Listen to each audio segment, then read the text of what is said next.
Chapter 14, in which the wizards try to make trouble and Cimorene does something about it. The door of the cottage opened and Morwen stepped out. "What sort of emergency?" she asked. She studied Eleonora and the Stone Prince for a moment, then peered at Cimorene over the tops of her glasses and added with some severity, "I hope you weren't referring to his predicament. He may well find it an inconvenience, but it certainly isn't an emergency. Not by my standards, anyway." "No," said the princess. "I was talking about the wizards. They've poisoned the king of the dragons, and now they're trying to interfere with Colin's stone so that Warrug will be the new king. We have to stop them, but we don't know where they are, and Warrug's going to try and carry the stone any minute. Can you find them for us?"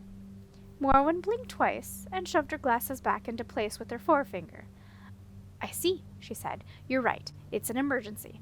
I'll do what I can, but if you don't tell me the whole story later, when there's a bit more time, I shall turn you all into mice and give you to the cats.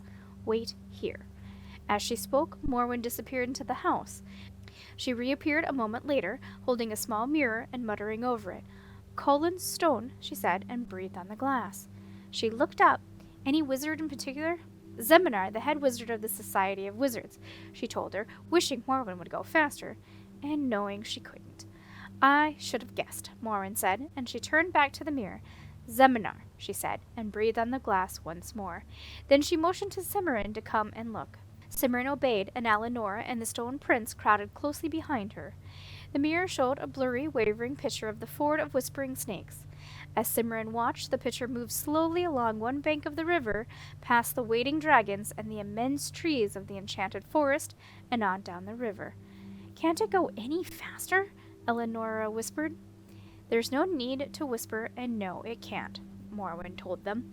"Not if you want to be sure of finding these wizards of yours on the first try, and it doesn't sound as if you have time to waste on mistakes." The picture in the mirror continued to creep along the bank. Cimorene pulled the third and last feather out of her pocket and brushed it nervously across her fingers while she waited. "What's that?" the Stone Prince said suddenly. The mirror picture stopped and then moved up the bank away from the river toward the thicket of blackberry brambles. Cimorene saw the tip of a wooden staff poking up above the thicket. Tensely, she waited for the mirror to show the far side of the brambles. "It's them!" Eleanor said. She sounded frightened and excited at the same time. "Oh dear!" Cimorene took a good look at the picture in the mirror. 5 wizards were standing in an opening behind the blackberry thicket, leaning on their staffs and looking at the sky. Suddenly, one of the wizards pointed. The others peered upward, nodded, and raised their staffs. "Get the buckets," Cimorene said. Cats scattered in all directions as the Stone Prince pounded across the porch behind Cimorene and Eleonora. "Hang on, here we go. I wish—" "Not without me, Morwen said, grabbing Cimorene's shoulder. "We were at the blackberry thicket, where the wizards are," Cimorene said, and dropped the feather. "Don't—" Morwen finished as the porch winked out and was replaced by blackberries. The 5 wizards were standing in an arc just in front of the bramble. Each of them held his staff so that the lower end was about a foot above the ground, pointing at something hidden in the moss at their feet. An unpleasant yellow-green light dripped from the ends of their staffs, and the moss where the wizards were standing was turning brown and dying. The wizards' backs were towards the princess and her friends. "Now!" Cimorene cried, and as the wizards began to turn, she set one of her buckets on the ground and lifted the other in both hands. Taking careful aim, she flung the soapy water over the black-haired wizard in the center of the arc. "Charge!" yelled the Stone Prince, and threw one of his buckets at the nearest wizard. "Take that, you cheats!" said Eleonora, dumping the first of her buckets over another. "What? This is impossible," said one of the wizards indigently as he began to melt. "Too bad," Cimorene said, throwing her second load of water at the next to last wizard. "Watch where you're throwing that," Morwen said to the Stone Prince, who had sloshed his second bucket over the 5th wizard with such enthusiasm that water sprayed in all directions. "Oh, sorry," the prince apologized. "Is that all of them?" "It's all 5 of the ones we saw," Cimorene said cautiously. "Then we did it," Eleonora told them. "Not quite," said Zeminar, stepping out of the bushes behind Morwen. "You interrupted the spell, of course, but we were nearly finished anyway, and as long as the stone remains enchanted, Warrug won't have any trouble getting it all the way to the Vanishing Mountain. Look." He pointed with his staff, and Cimorene saw 3 dragons, high in the air, flying steadily toward the mountains. One of them had a long black stone clutched in his claws, and the other two appeared to be escorting him at a careful distance. Warrug and the two judges, Cimorene murmured. Zeminar nodded. You might as well put that bucket down, he went on, turning to Eleonora. You can't throw it at me without melting your witch friend here. What's in it, by the way? I don't see why we should tell you, the princess told him, as Eleonora set the last of the 6 buckets down. Because I'm interested, princess, Zeminar said with an oily smile, and it will pass the time until the next shift gets here, and I can decide what to do with you. If you're that interested, why don't you take a closer look, said the Stone Prince, picking up Eleonora's bucket. Stay where you are, he commanded, and as he spoke he raised his staff and sidestepped so that Morwen was between him and the Stone Prince. If you insist, said the prince. He shrugged and lifted the bucket and flung the water over Morwen and Zeminar at the same time. What? No! He cried in horror and began to melt. Not soap suds, it's demeaning. There's a little lemon juice in it, too, Eleonora offered. The wizard glared at her. He was less than half his normal height and shrinking as they watched, while a dark puddle spread out beneath him. Lemon juice? Bah! How dare you do such a thing? I'm the head wizard of the Society of Wizards. His voice grew fainter and higher as he shrank.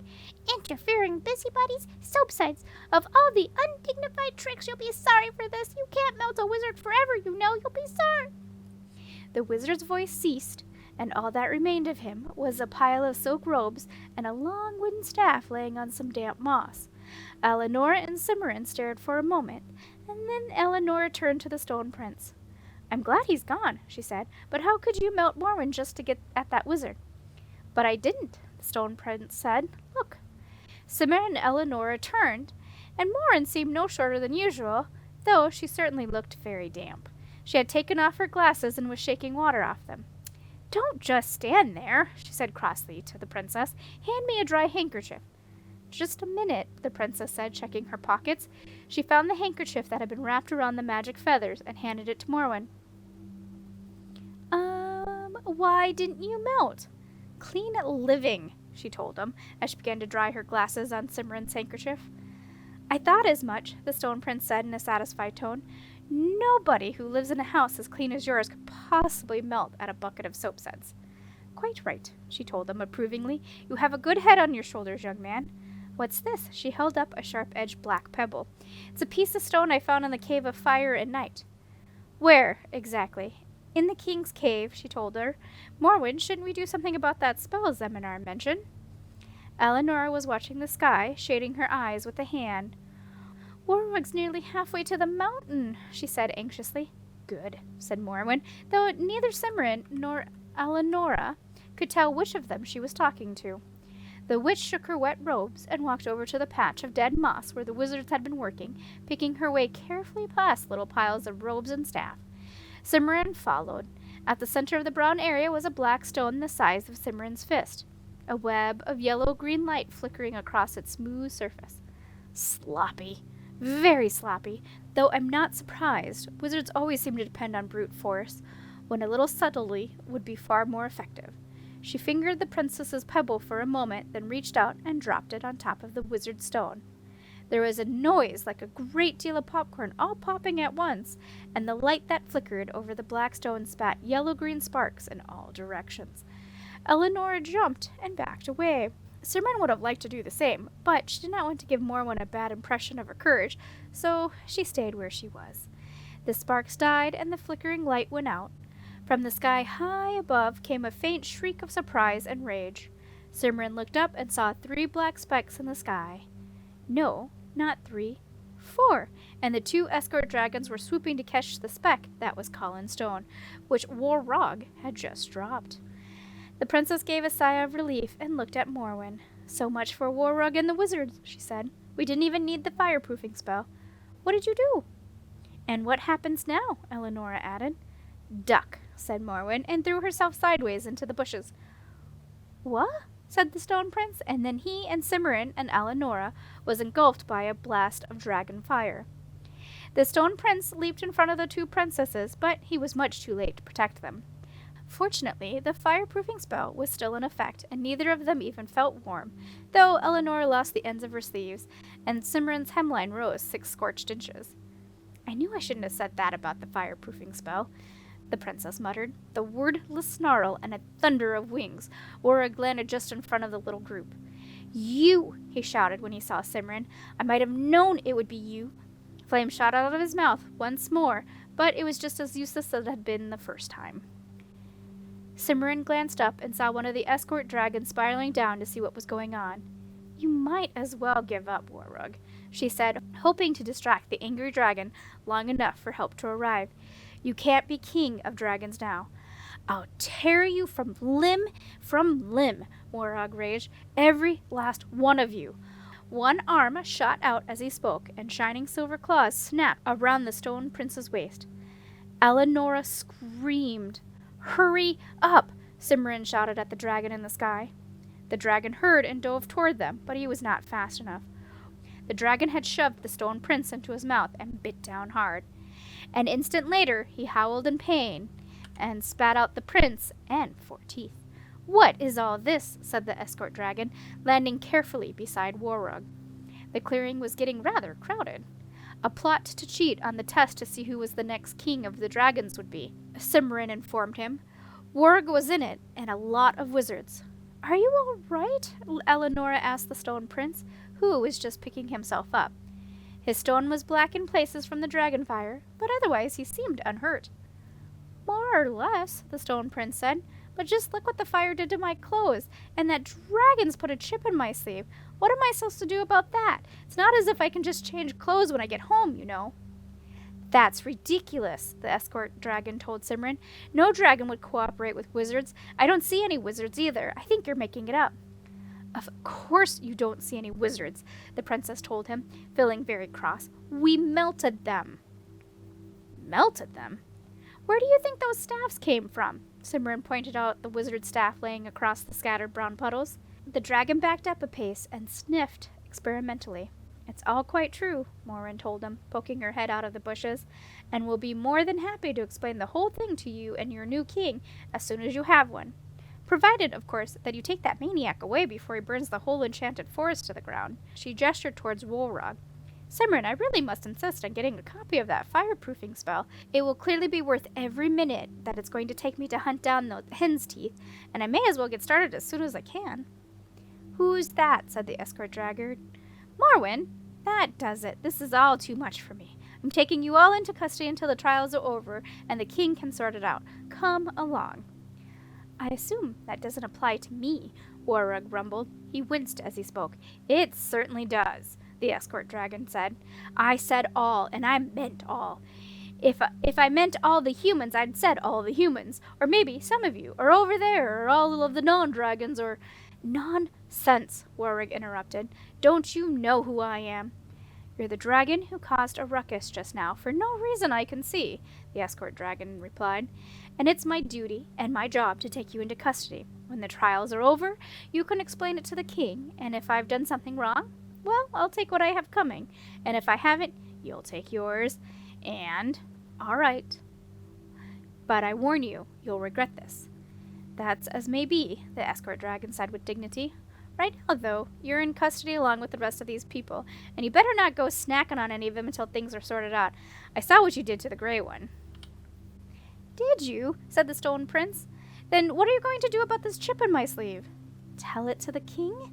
The escort dragon advised. Now off you go, the lot of you. Morwen came cautiously out of the bushes, brushing leaves from her already wet black robes. She stopped and peered at the escort dragon over the top of her glasses. This has not been a good day for anyone's clothes, she said severely. I shall send the cleaning bill to your king. Whatever you want, the dragon said impatiently. Come on. Scowling furiously, Warrug marched off into the forest. The stone prince and Eleanor followed, talking in low tones. Morin paused to pick up the wizard's black rock and Cimorene's pebble, then went on after them. Cimorene hesitated. Go on, said the escort dragon. I will, but I think you ought to know that another batch of wizards is supposed to show up soon. Zeminar had said something about a second shift. I don't know what they can do without the stone they were using, but I'm sure they'll try something. Wizards always do, the escort dragon said with a sigh. He studied the wizard staffs that were laying around the clearing with a melancholy air. All right, I'll send someone back to keep an eye on things as soon as we get to the ford. Whatever's going on here, there certainly were wizards in it, and that's enough for me. Good, and thank you. She smiled at the startled expression at the dragon's face, and started after the others.